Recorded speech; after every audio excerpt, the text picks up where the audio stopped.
அனைவருக்கும் வணக்கம். இப்போ இந்த வீடியோவில் நம்ம பிஜிடிஆர்பி எக்ஸாமை கிளியர் பண்ணுறதுக்கு இப்போ எனக்கு தெரிஞ்ச டெக்னிக்ஸ், நான் ஃபாலோ பண்ண சில டெக்னிக்ஸை நான் உங்கள் கூட ஷேர் பண்ண போகிறேன். இப்போ நமக்கு நோட்டிஃபிகேஷன் ஆகஸ்ட்டில் ரிலீஸ் பண்ணுவோன்னு சொல்லியிருக்காங்க. அதே மாதிரி நம்ம ஆனுவல் பிளானரில் நவம்பரில் எக்ஸாம்னு கொடுத்துருக்காங்க. சப்போஸ் இந்த மந்த்து நமக்கு அதே மந்த்து எக்ஸாம் கண்டக்ட் பண்ணலாம். இல்லைன்னா நமக்கு இது 1 or 2 months நமக்கு என்ன ஆகலாம் அப்படின்னா வேரி ஆகலாம். நமக்கு டைம் எக்ஸ்ட்ராவும் கிடைக்கலாம். இல்லைன்னா கரெக்டாக நவம்பரில் நமக்கு எக்ஸாமும் கண்டக்ட் பண்ணிடலாம். அது எப்போ அப்படிங்கிறது நமக்கு தெரியாது. இப்போ நம்மளோட கண்ட்ரோலில் அது கிடையாது. நம்ம எக்ஸாமுக்கு ப்ரிப்பேர் பண்ணிகிட்டு இருக்கோம், அவ்வளோதான். அது மட்டும்தான் நம்ம கண்ட்ரோலில் இருக்குது. இப்போது நமக்கு டைம் எக்ஸ்ட்ரா கிடைக்க என்ன ஆகும் அப்படின்னா நமக்கு காம்படிட்டர்ஸ் ரொம்ப இன்க்ரீஸ் ஆகிட்டே தான் இருப்பாங்க. நம்மளோட அந்த ப்ரிப்பரேஷன் லெவலையுமே நம்ம என்ன பண்ணிகிட்டே தான் இருக்கணும் அப்படின்னா இன்க்ரீஸ் பண்ணிகிட்டே தான் இருக்கணும். சப்போஸ் நீங்கள் ஒரு 10 யூனிட்ஸையும் கூட கம்ப்ளீட் பண்ணியிருந்துருக்கலாம். நீங்கள் நல்லா ப்ராக்டிஸ் பண்ண ஒரு காம்படிட்டராக கூட இருக்கலாம். ஆனாலுமே பின்னாடி இப்போ நமக்கு நிறைய டைம் போக போக எல்லாருமே என்ன பண்ணுவாங்கன்னா அந்த லெவலை கொஞ்சம் கொஞ்சமாக ரீச் பண்ணிவிடுவாங்க. அப்போ நம்ம எல்லாருமே ஒரே லெவலில் இருக்கும்போது நமக்கு என்னது அப்படின்னா அந்த ஜாப் கிடைக்கணுன்னா நம்ம எல்லாரை விடையும் ரொம்ப பெஸ்ட்டாக பெர்ஃபார்ம் பண்ணுற அளவுக்கு நம்ம ஸ்கில்லை டெவலப் பண்ணிகிட்டே தான் இருக்கணும். சப்போஸ் ஃபார் எக்ஸாம்பிள் இப்போ ஒரு ஓட்டப்பந்தயம் இருக்குது. நம்ம ரொம்ப ஃபாஸ்ட்டாக தான் ஓடிட்டே இருக்கோம். ஒரு பாதி தூரத்தில் நம்ம ரொம்ப ஃபாஸ்ட்டாக ஓடிட்டோம்ல, இன்னும் நமக்கு என்னது அப்படின்னா நம்ம ரொம்ப எனர்ஜி ஸ்பெண்ட் பண்ணிட்டோம் அப்படின்ட்டு நம்ம கொஞ்சம் ஸ்லோவானால் கூட பின்னாடி இருக்கிறவங்கன்னா நம்மளை ஓவர்டேக் பண்ணிட்டு போகிறதுக்கு நிறைய பாசிபிலிட்டிஸ் இருக்குது. ஸோ நம்ம ரொம்ப அலர்ட்டாக இருக்கணும். இப்போ நமக்கு வர்ற எக்ஸாமில் கண்டிப்பாக நம்ம செலக்ட் ஆகிடணும். நமக்கு ஜென்ரல்லே நம்ம என்ன பண்ணிடணும் அப்படின்னா போயிடணும் அப்படின்ற ஒரு கான்ஃபிடென்ட்டோடு நம்ம ஃபஸ்ட்டு படிக்கணும். இப்போது ஃபார் எக்ஸாம்பிள் நீங்கள் இப்போ ஒரு நிறைய பேர் இப்போ ஆக்சுவலாக வேலைக்கு போயிட்டுருப்பீங்க, நிறைய பேர் வீட்டில் இருந்து படிப்பீங்க.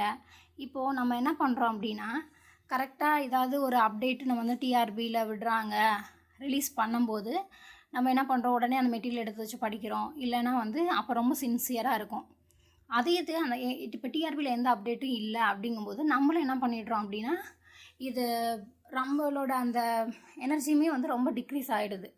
ஆனால் நம்ம அந்த மாதிரி இருக்கக்கூடாது. டிஆர்பியில் எந்த இன்ஃபர்மேஷன் வந்தாலும் சரி, வரலனாலும் சரி, நம்மளுமே இந்த யூடியூப்பில் போய் எப்போ எக்ஸாம் கண்டக்ட் பண்ணுவாங்க, எப்போ எக்ஸாம் வரும் அப்படிலாம் சர்ச் பண்ணுறதை விட்டுட்டு நம்ம ஃபஸ்ட்டு என்ன பண்ணணும் அப்படின்னா கன்சிஸ்டண்ட்டாக படிக்கிறதுக்கு ஸ்டார்ட் பண்ணணும்.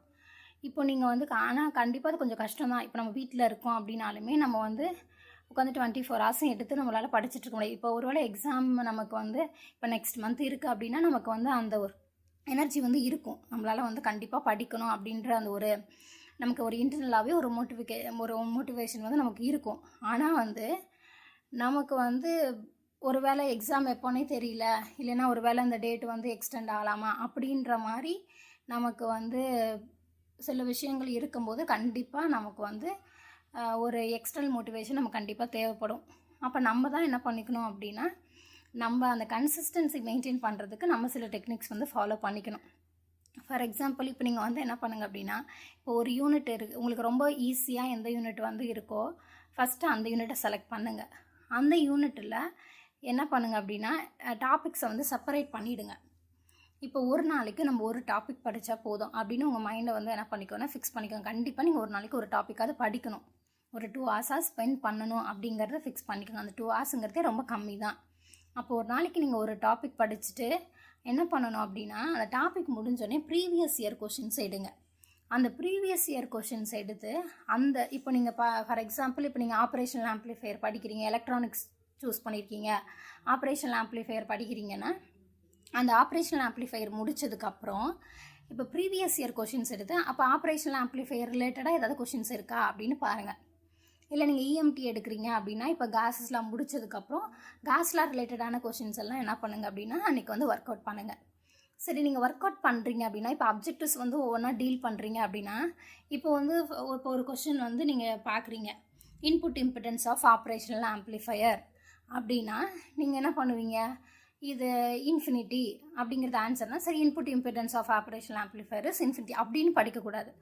அப்போது ஆப்ரேஷனல் ஆம்ப்ளிஃபையருக்கு வேறு என்னென்ன கேரக்டரிஸ்டிக்ஸ் நமக்கு பார்க்கலாம். இன்புட் இம்பிடன்ஸ் இருக்குது, அது மாதிரி அப்போ அவுட்புட் இம்பிடன்ஸ் என்ன வரும், அதோட கெயின் எவ்வளோ இருக்கும், அதோட சிஎம்ஆர்ஆர் வேல்யூ வந்து என்ன இருக்கும். இந்த மாதிரி அந்த ஒரு ஒன் வேர்டு படிக்கும் போதே நம்ம என்ன பண்ணணும், ஒரு 5 MCQக்கு நம்ம ப்ரிப்பேர் பண்ணிடணும். அதை பக்கத்தில் ஏதாவது என்ன பண்ணிக்கணும்னா அந்த கொஷின்லையாவது இல்லை நீங்கள் தனியாக நோட்லையாவது என்ன பண்ணணும் அப்படின்னா அதை நோட் பண்ணி வைக்கணும். இந்த மாதிரி நம்ம என்ன பண்ணணும்னா அப்ஜெக்டிவ்ஸ் வந்து டீல் பண்ணுங்கள், ப்ரீவியஸ் இயர் கொஷின்ஸ் வந்து டீல் பண்ணுங்கள். அதுக்கப்புறம் உங்ககிட்ட ஏதாவது எக்ஸ்ட்ரா கொஷின்ஸ் வந்து அவைலபிளாக இருக்குது, இல்லை நெட்டில் நீங்கள் வந்து போடலாம். இப்போ இந்த மாதிரி வந்து நிறைய வந்து நமக்கு சோர்ஸ் வந்து அவைலபிளாக இருக்கும். அதில் எடுத்து எல்லா MCQவையும் வந்து என்ன பண்ணுங்கன்னா அந்த ரிலேட்டடாக உங்களால் எவ்வளோக்கு எவ்வளோ அப்ஜெக்டிவ்ஸ் டீல் பண்ண முடியுமோ அதை வந்து அன்றைக்கி டீல் பண்ணுங்கள். நெக்ஸ்ட் டாபிக் போங்க. அதே மாதிரி இது முடிச்சதுக்கப்புறம் அதோட அப்ஜெக்டிவ்ஸ் வந்து டீல் பண்ணுங்கள். இதே மாதிரி ஒரு யூனிட் நீங்கள் ஒரு 1 வீக்கில் நீங்கள் 1 யூனிட் கம்ப்ளீட் பண்ணுறீங்க அப்படின்னா திருப்பி அந்த 1 யூனிட்டுக்குமே கம்ப்ளீட்டாக என்ன பண்ணுங்கள் அப்படின்னா ஒரு டெஸ்ட் வந்து அட்டென்ட் பண்ணுங்கள். அடுத்து நெக்ஸ்ட் யூனிட் போங்க. இதே மாதிரியே வந்து என்ன பண்ணணும் அப்படின்னா ஒவ்வொரு யூனிட்டும் முடிச்சுட்டு நெக்ஸ்ட் யூனிட் போய்ட்டு அடுத்த 2 யூனிட்டையும் சேர்த்து ரிவைஸ் பண்ணணும். இதே மாதிரி நீங்கள் உங்களுக்குன்னு ஒரு பிளான் வச்சுக்கோங்க. வச்சுட்டு டெய்லியும் கண்டிப்பாக படிக்கணும் அப்படின்னு நீங்கள் ஒரு கோல் ஃபிக்ஸ் பண்ணிக்கோங்க. உங்களுக்கு எவ்வளோ டைம் அவைலபிளாக இருக்கோ அதுக்கேற்ற மாதிரி நீங்கள் என்ன பண்ணுங்கள் அப்படின்னா டைம் ஃபிக்ஸ் பண்ணி கொஞ்சம் ஹார்ட் ஒர்க் பண்ணோன்னா கண்டிப்பாக நம்மளால் என்ன பண்ண முடியும் அப்படின்னா வின் பண்ண முடியும். இப்போ ஒரு 6 மந்த்ஸில் நான் படித்து பாஸ் ஆகிட்டேன், 3 மந்த்ஸில் படித்து பாஸ் ஆகிட்டேன் அப்படின்ற நான் கன்சிஸ்டண்ட்டாக நான் படித்தேன், டெய்லியுமே நான் அதுக்காக ஒர்க் பண்ணேன் அப்படிங்கும்போது உங்களுக்கு அந்த டாஸ்க் வந்து ரொம்ப ஈஸியாக ஃபீல் ஆகும். நம்ம 3 மந்த்ஸில் நான் ப்ரிப்பேர் பண்ணுறேன் அப்படின்னு நம்ம ப்ரிப்பேர் பண்ணும்போது நீங்கள் ரொம்ப ஸ்ட்ரெஸ் ஆகும். நம்ம நெக்ஸ்ட்டாக நம்ம வந்து என்னென்னா நான் தமிழ் படிக்கணும், சைக்காலஜி படிக்கணும், இன்னும் நமக்கு ஸ்ட்ரெஸ் லெவலில் வந்து இன்க்ரீஸ் ஆகும்.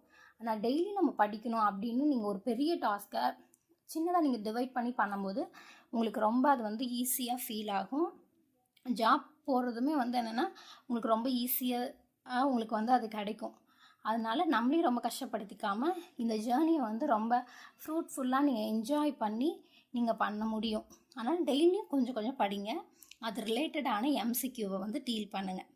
கண்டிப்பாக உங்களால் எல்லாராலையுமே அச்சீவ் பண்ண முடியும்.